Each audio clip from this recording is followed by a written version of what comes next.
இந்திய கிரிக்கெட் வாரிய தலைவர் பொறுப்பை மீண்டும் ஏற்க அனுமதி கேட்டு சீனிவாசன் தொடர்ந்த மனுவை உச்சநீதிமன்றம் தள்ளுபடி செய்துள்ளது.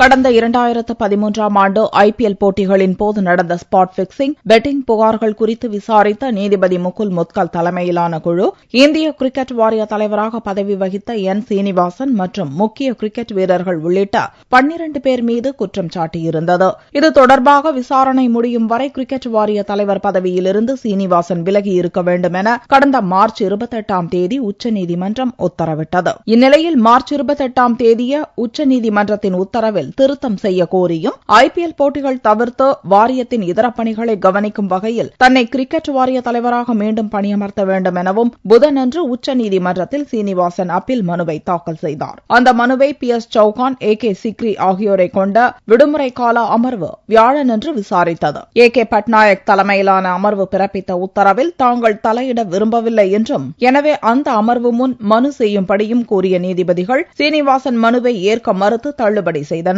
சீனிவாசனை விலக்கிய உச்சநீதிமன்றம் கிரிக்கெட் வாரிய இடைக்கால தலைவர்களாக சுனில் கவாஸ்கர், ஷிவ்லால் யாதவ் ஆகியோரை மார்ச் மாதமே நியமித்தது. தற்போது நடந்து வரும் IPL சீசன் 7 போட்டிக்கான பணிகளை கவாஸ்கரும் வாரியத்தின் இதர பணிகளை ஷிவ்லால் யாதவும் கவனிக்கின்றனர்.